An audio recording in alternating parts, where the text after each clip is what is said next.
kesatuan hatimu. Roh Kudus, kenakanlah hamba-Mu sebagai pakaian, agar apa yang menjadi kehendak Bapa di surga yang akan hamba sampaikan kepada umat-Mu. Dalam nama Yesus hamba sudah berdoa. Amin. Kita akan membaca firman Tuhan yang terdapat dalam Roma pasal yang ke-11. Roma pasal yang ke-11 ayat yang ke-33. Roma 11 ayat ke-33 sampai ayat ke-36. Kita akan membacanya dan bangkit berdiri untuk menghormati firman Tuhan yang akan kita baca bersama-sama dari ayat ke-33 sampai dengan ayat yang ke-36. 1, 2, 3.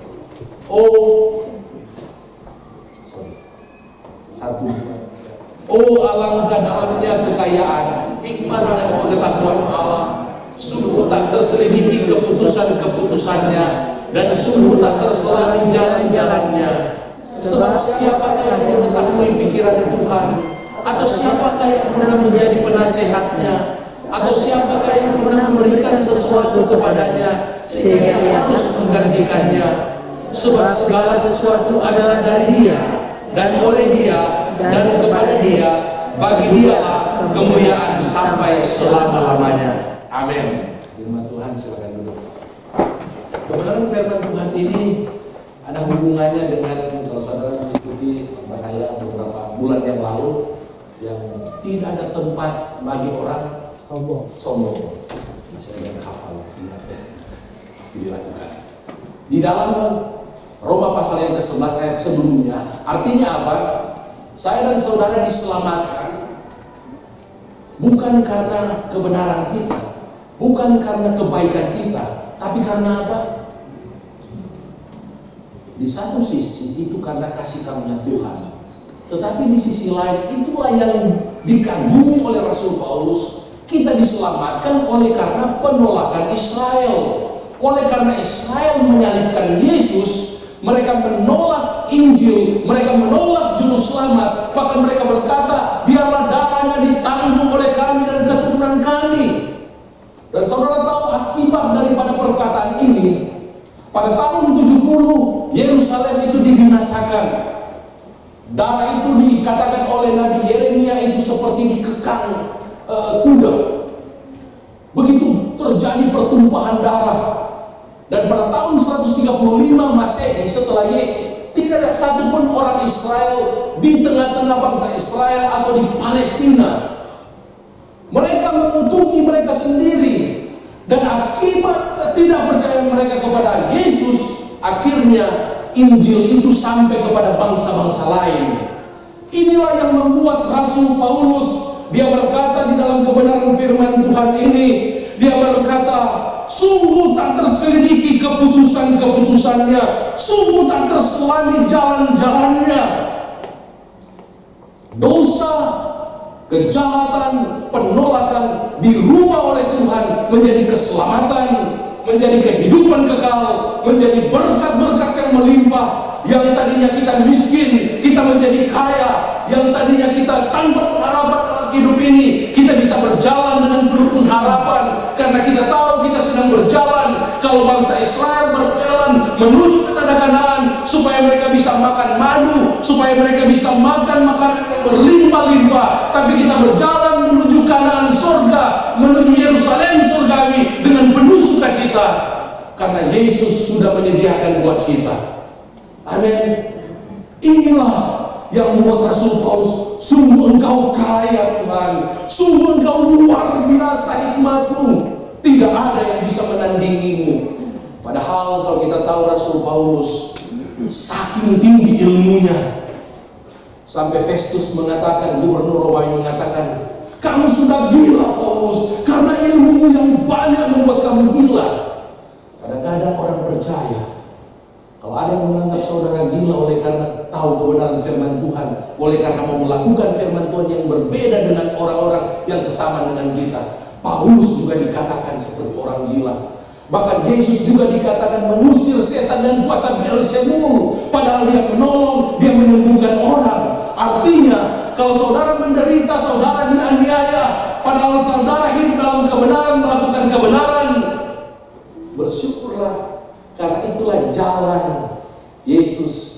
pernah lalui di dalam kehidupannya ketika dia datang sebagai manusia. Untuk itu dia berkata, berbahagialah kamu jika oleh karena aku kamu dianiaya, difitnahkan segala yang jahat.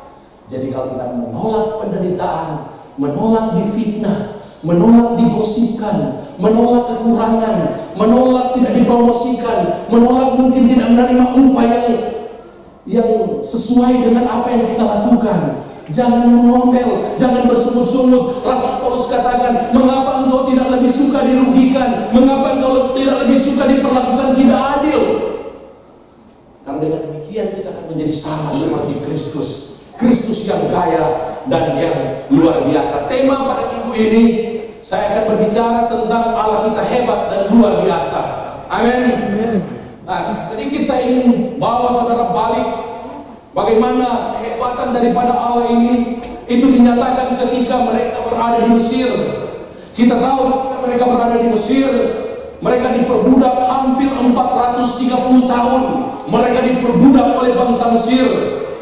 Tetapi ketika pada waktunya, ketika Musa harus meninggalkan istana Firaun dan dia bertemu dengan Jethro yang menjadi mertuanya, dia menikah dengan Sipora, anak daripada Jethro, dan akhirnya sekian puluh tahun kemudian dia bertemu dengan Allah di semak belukar yang menyala tapi tidak terbakar, dan akhirnya Allah memanggil dia, memilih dan memanggil dia, dan akhirnya mengutus dia untuk pergi ke Mesir, berbicara kepada bangsa Israel bahwa Allah mengutus dia untuk membebaskan bangsa Israel dari Mesir. Sekalipun dia ditolak, kita tahu kisahnya, akhirnya Firaun melepaskan bangsa Israel. Tetapi dia melepaskan bangsa Israel bukan dengan dalam pengertian tidak ada yang dibayar oleh Firaun dan Mesir. Saudara tahu apa yang mereka alami? Mereka mengalami yang namanya mungkin sekarang dalam tanda petik virus corona, virus mungkin SARS, apalagi apa itu, ada macam-macam itu yang terjadi. Penyakit sampar, penyakit tular, lalat pikat, itu kan virus-virus di zaman dulu. Hanya belum ada nama-nama COVID, SARS dan yang katanya kalau ini khusus menyerang orang Cina, ini khusus menyerang orang Timur Tengah. Zaman dulu Allah pakai itu untuk membuat Raja Firaun itu kapok. Dan akhirnya ketika terjadi tulah yang ke-10, anak sulung daripada Firaun yang duduk di takhta sampai dengan anak sulung hewan ternak di kandang-kandang, di ladang-ladang mati. Akhirnya Firaun angkat tangan dan dia berkata, silakan pergi tinggalkan Mesir. Tapi kita tahu kisahnya, mujizat dan kehebatan daripada Allah tidak hanya berhenti sampai di situ. Kalau saudara melihat, ini laut Teberau, ini laut yang diseberangi oleh bangsa Israel. Ketika mereka sampai di laut Teberau ini, apa yang terjadi? Raja Firaun mengejar mereka. Dan ketika mereka sudah dekat, dikatakan malaikat yang tadinya berjalan di depan bangsa Israel, dia berpindah di antara Israel dan Mesir, dan bangsa Mesir tidak bisa mendekati bangsa Israel, sampai bangsa Mesir ini digiring di tengah laut, dan akhirnya Allah membalikkan air laut Teberau itu, membinasakan bangsa Mesir dengan kereta-kereta perang mereka. Dan saya mau sampaikan kepada saudara, Allah kita hebat, Allah kita perkasa. Dia tidak hanya mengeringkan sungai Citarum, dia tidak hanya mengeringkan yang namanya mungkin sungai-sungai kecil, tetapi laut yang begitu besar, laut yang begitu luas, yang begitu dalam, dikeringkan oleh Allah dengan mujizat terjadi. Dan bagaimana ketika bangsa Israel mengeluh, Musa tidak mengeluh, tapi dia datang kepada Allah, dan Allah katakan, ambil tongkatmu dan pukulkan itu ke laut. Dan ketika Musa memukulkan tongkat itu ke laut, maka air laut itu terbelah dua. Dan kita tahu ceritanya, mereka berjalan, mereka selamat. Saya mau beritahukan kepada saudara bahwa Allah kita hebat dan berkuasa. Firman Allah berkata dalam surat Ibrani, Yesus Kristus tidak pernah berubah, dulu, sekarang, dan sampai selama-lamanya. Ada yang mengatakan, Pak Pendeta, apakah Yesus ada dalam perjanjian lama? Dalam buku komentar tafsiran yang berkata, malaikat Tuhan yang M besar, T besar, kalau saudara baca dalam Alkitab, dan dialah malaikat Tuhan yang memimpin bangsa Israel menuju kepada tanah Kanaan, yang berjalan sebagai tiang api, tiang awan. Dialah yang Kristofani, artinya apa? Kristus yang menyatakan diri terlebih dahulu dalam perjanjian lama. Malaikat ini bisa disembah, malaikat ini bisa menghukum. Kalau saudara membaca di dalam firman Tuhan di dalam Keluaran pasal yang ke-23 dan ke-20, 21 dikatakan kepada Musa, hati-hati terhadap malaikat ini. Dia sama seperti kehadiranku dan dia adalah Allah yang dahsyat. Yesus adalah Allah yang luar biasa. Karena Yesus adalah Allah yang kita sembah dan sampai saat ini kuasanya tidak pernah berubah di dalam kehidupan saya dan saudara. Amin. Allah yang ada di dalam diri kita adalah Allah yang menciptakan segala sesuatu dari yang tidak ada menjadi ada. Minggu yang lalu Pak Kepala khotbah tentang Allah pencipta yang ada dalam diri kita. Apa yang kita katakan itu pasti akan terjadi kalau sesuai dengan kehendak Tuhan. Amin. Saya ketemu dengan teman saya Reno di imigrasi. Mana? Kemudian saya punya paspor. Paspor saya bikin di Manado tahun 2013, 2014 sampai habis itu kosong. Papua Nugini aja nggak ada tertulis di situ. Istri saya bilang, Pak, ini keluar uang lagi ini bikin paspor, ini kosong 5 tahun. Kemudian saya bilang istri, jangan takut mah, nanti kamu keliling dunia. Nggak tahu dia amin di bawah. Dan singkat cerita, saya bisa diajak pergi ke Mesir, ke Israel, ke Yordania. Artinya apa? Perkataan-perkataan kita, kalau itu kehendak Tuhan, kalau kita akan dibangkitkan iman kita, kalau kita akan lebih efektif dalam pelayanan, dalam penginjilan, kita bisa menjadi berkat bagi orang lain melalui kerinduan dan keinginan saudara. Ucapkanlah kata-kata iman, ucapkanlah kata-kata berkat, karena perkataan kita, Allah dalam diri kita, tinggal di dalam Dia, Dia di dalam kita. Minta apa saja, Dia akan berikan katanya kepada saudara dan saya. Amin. Kenapa kita takut dan ragu meminta sesuatu yang begitu besar? Padahal ayat Allah kita itu adalah Allah yang besar. Amin. Amin. Haleluya, jangan ragu. Pada siang hari ini, mari kita akan melihat kehebatan daripada Allah kita, kuasa daripada Allah kita yang terdapat di dalam Roma pasal yang ke-11 ayat ke-33. Saya akan ambil di dalam bagian A, pasal 33 bagian A yang berbunyi, oh alangkah dalamnya kekayaan, hikmat dan pengetahuan Allah. Yang pertama-tama saya mencatat di sini kehebatan dan luar biasanya Allah kita, karena Dia bukan Allah yang miskin, karena Dia bukan Allah yang tidak memiliki apa-apa, tetapi Allah yang kita sembah adalah Allah yang kaya. Amin. Ada yang berkata, Pak Simpson, kalau bicara soal Allah, itu selalu hanya kaitan dengan rohani, hanya kaitan dengan spiritual. Itu tidak berbicara soal bagaimana kehidupan kita atau kehidupan saya sebagai orang percaya di dunia ini. Kebenaran firman Tuhan tidak mengajarkan hal yang seperti ini.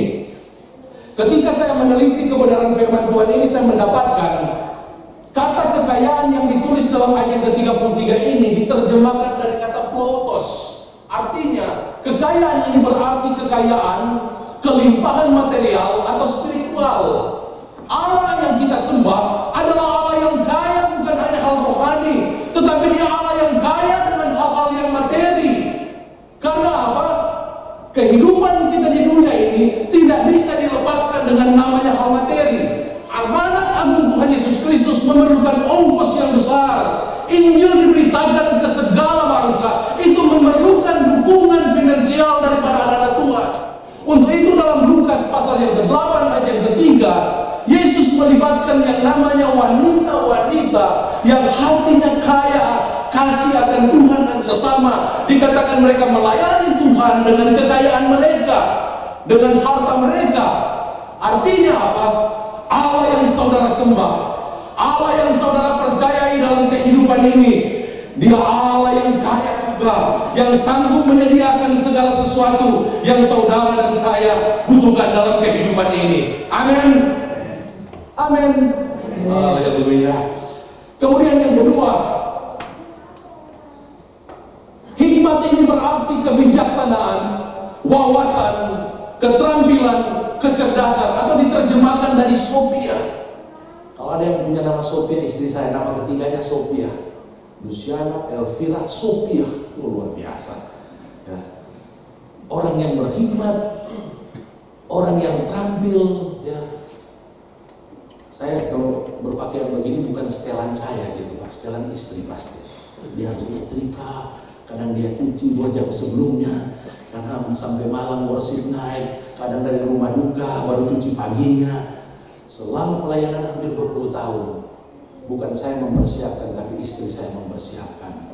Karena memang Sophia itu harus terampil. Artinya kekayaan Tuhan dalam kehidupan kita itu bukan hanya soal-soal rohani, tetapi hal hikmat. Allah kita, Yesus kita adalah Yesus yang penuh hikmat, Yesus yang penuh dengan kebijaksanaan, Yesus yang terampil. Ingat, dia tukang kayu ya. Kalau tukang kayu itu harus berhikmat, harus terampil. Kalau salah di bawah itu sampai di atas dia salah. Ya Pak Musa ya, arsitek ya. Iya kan, dia harus terampil dalam melihat sudut-sudut. Saya nggak bisa ngomong yang lebih teknis lagi, nanti salah bicara. Kalau ngomong tinju saya bisa bicara jurus-jurus ya. Allah yang penuh dengan hikmat. Firman Allah juga berkata, Allah yang kita sembah adalah Allah yang hebat, Allah yang luar biasa dalam hal pengetahuan. Ini berarti pengetahuan tentang pengetahuan atau doktrin dan kebijaksanaan. Ini berbicara soal yang namanya gnosis.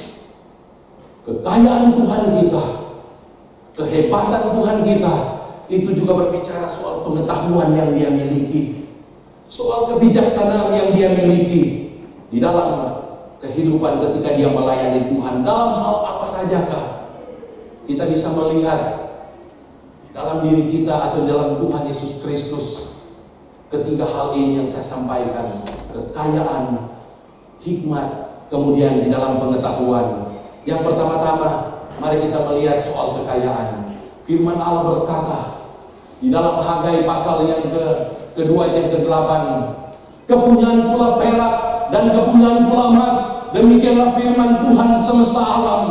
Allah yang kita sembah dikatakan punya dialah emas, punya dialah juga perak, dia Allah yang kaya, Allah yang luar biasa. Kemudian dalam 2 Korintus pasal yang ke-8 ayat ke-9, dia juga adalah Allah yang kaya secara rohani. Dikatakan karena kamu telah mengenal kasih karunia Tuhan kita Yesus Kristus, bahwa ia oleh karena kamu menjadi miskin sekalipun dia kaya, supaya kamu menjadi kaya oleh karena kemiskinannya. Itu Allah yang kita sembah. Bahkan dia juga berkata di dalam Yohanes 10 ayat 10b, aku datang supaya mereka mempunyai hidup dan mempunyainya di dalam segala kelimpahan. Itulah Allah yang kita percaya, itulah Allah yang kita sembah di dalam kehidupan ini. Dia yang memiliki segala sesuatu yang ada di dunia ini, dia memiliki segala kekayaan yang ada di dunia ini. Kemudian di dalam hal hikmat, dalam Amsal pasal yang kedua ayat ke-6 dikatakan, karena Tuhanlah yang memberikan hikmat, dari mulutnya datang pengetahuan dan kepandaian. Dalam Lukas pasal yang kedua ayat ke-52 dikatakan, dan Yesus makin bertambah besar dan bertambah hikmatnya dan besarnya, dan makin dikasihi oleh Allah dan makin dikasihi oleh manusia. Amin. Tuhan kita adalah Tuhan yang penuh dengan hikmat. Firman Allah berkata, sejak dia berusia 12 tahun, dia sudah memiliki hikmat, dia sudah memiliki pengetahuan, dia sudah memiliki kebijaksanaan. Kemudian di dalam hal pengetahuan, apakah Yesus memiliki pengetahuan? Saudara membaca di dalam Lukas pasal yang kedua ayat 46 sampai dengan ayat 47. Ini menceritakan bagaimana Yesus ketika dia diam di bait Allah, dia bercakap-cakap, bertukar pikiran, baru berumur 12 tahun. Dia sudah memiliki pengetahuan ilahi. Dia bisa bersoal jawab dengan ahli-ahli Taurat, dengan orang-orang pandai teolog-teolog yang ada di dalam bait Allah. Dan ini membuktikan bahwa Yesus yang kita percaya, dia adalah Yesus yang punya pengetahuan, punya kepintaran juga di dalam kehidupan ini. Amin. Kata kecerdasan yang ditulis di dalam Lukas pasal yang kedua ayat 47 ini berbicara tentang sunesis. Ini berbicara berbicara tentang segala hal yang dipelajari oleh Tuhan Yesus. Dia belajar daripada orang tuanya tentang bagaimana menjalani kehidupan ini, tentang bagaimananya Allah. Dia belajar juga di rumah-rumah Taurat. Dia belajar karena kita membaca dalam firman Allah di dalam Ulangan pasal yang ke-6 ayat pertama dan seterusnya. Orang tua Israel harus mengajar anak-anak mereka ketika akan tidur, ketika mereka keluar, mereka akan makan, ketika mereka berjalan, maka orang tua harus mengajarkan firman Allah kepada anak-anaknya. Tetapi semua yang diterima oleh Yesus ini, ya, itu menjadi sesuatu yang luar biasa dalam kehidupannya. Dikatakan oleh firman Allah, membuat dia menjadi seorang yang cerdas atau sunesis. Sunesis ini berarti dia bisa menyatukan dalam pikiran semua pengetahuan yang dia terima, dan itu menjadi kecerdasan bagi Tuhan kita Yesus Kristus. Sehingga oleh karena kehebatan, hikmat dan pengetahuan inilah yang membuat Yesus menjadi seorang pribadi yang luar biasa kecerdasannya. Kalau kita membaca dalam Alkitab, tidak ada pertanyaan yang tidak dijawab oleh Tuhan Yesus. Tidak ada pertanyaan yang tidak dapat dijawab oleh Tuhan Yesus Kristus, Tuhan kita. Pertama, bagaimana ketika ada orang datang kepada Yesus ingin mencobai dia? Mereka bertanya, Tuhan, bolehkah kami membayar pajak kepada Kaisar? Yesus katakan, tunjukkan sebuah dinar, mata uang di Israel. Waktu mereka tunjukkan dinar kepada Tuhan Yesus, dia katakan, ada gambar siapakah di situ? Ada gambar Kaisar. Kalau begitu, berikanlah kepada Kaisar apa yang Kaisar punya, dan berikanlah kepada Allah apa yang Allah punya. Yesus pribadi yang cerdas, karena dia punya pengetahuan akan firman Allah. Kemudian yang kedua, kalau saudara membaca dalam Yohanes pasal yang ke-8, ini menceritakan bagaimana ketika ada penghakiman yang tidak adil, karena mereka membawa perempuan yang kedapatan berzina, laki-lakinya tidak dibawa. Dan mereka bertanya kepada Yesus, Guru, hukum Musa mengatakan harus melempari perempuan-perempuan yang berzina, apakah pendapatmu? Mereka mengatakan untuk mencobai dia. Tapi luar biasa Tuhan Yesus, dia tidak terpengaruh dengan keadaan yang akan saudara tahu. Inilah kejahatan yang terjadi beribu-ribu kali di Israel. Mereka dengan gampang melempari dengan batu orang yang sebenarnya harus dikasihi. Ini juga yang terjadi di gereja-gereja pada masa kegelapan. Kalau ada perempuan-perempuan yang dianggap punya pengetahuan lebih, mereka dibakar, mereka dilemparkan di sungai-sungai yang ada di Eropa. Dan itu dilakukan oleh gereja, tidak didasarkan oleh belas kasihan. Tapi apa yang terjadi?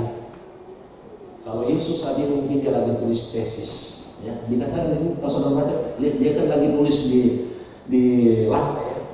Dia nulis. Mungkin juga dia bingung sedikit mau jawab apa, ya. Kan firman Allah mengutip Taurat, kan. Kalau dia langgar Taurat, bukankah dia harus sempurna dalam Taurat? Tapi Yesus ingat, aku datang bukan untuk menghilangkan hukum Taurat, tapi aku datang untuk menggenapinya, untuk melakukannya. Bukankah firman Allah katakan dalam Matius 23 ayat ke-23, yang terutama dalam kitab Taurat dan kitab para nabi ialah belas kasihan, kesetiaan, dan keadilan. Artinya Yesus ingin mengubah pandangan orang Israel pada waktu itu. Jangan kamu utamakan peraturan-peraturan manusia, karena bangsa Israel pada waktu itu mereka kesampingkan firman Allah, tetapi mereka mengutamakan adat istiadat yang berjumlah 600 lebih. Salah satu contoh adat istiadat mereka mengajarkan begini, kalau kamu sudah memberi perpuluhan ke bait Allah, kamu gak usah beri makan kepada orang tuamu. Itu ajaran mereka demi kekayaan daripada ahli-ahli Taurat. Nah, dalam konteks ini Yesus ingin membuat orang-orang Israel kembali kepada firman Allah, yaitu Allah itu penuh kasih, Allah itu penuh dengan belas kasihan. Hukum peraturan itu diberikan untuk menyelamatkan umat manusia. Tetapi kalau hukum dan peraturan itu untuk membunuh, untuk membinasakan manusia, maka itu hukum yang bertentangan dengan hukum kasih. kasihilah Tuhan Allahmu, kasihilah sama manusia. Yesus ajarkan kasihilah musuhmu dan berdoalah bagi mereka yang menganiaya kamu. Apa yang Yesus katakan? Dan dia dapat ide. Inilah kecerdasan yang harus kita miliki.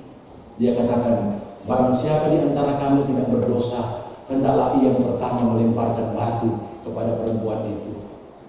Ya, sorry yang tua-tua ya. Kalau lakukan firman dari kecil sampai tua, kita paling banyak berbuat kebenaran. Tapi kalau dari kecil sampai besar berbuat dosa, wajar dikatakan akhirnya dari yang tertua mungkin ini sampai yang paling muda meninggalkan wanita ini karena semua pernah melakukan dosa. Yesus bisa menjawab, Yesus bisa mencarikan solusi. Itu karena dia punya hikmat Allah, itu karena dia punya pengetahuan akan firman Allah. Dan inilah yang Tuhan rindukan dalam kehidupan kita orang percaya, untuk kita merenungkan Taurat Tuhan siang dan malam, untuk kita merenungkan kebenaran firman Tuhan siang dan malam. Ini yang Tuhan kehendaki di dalam kehidupan kita orang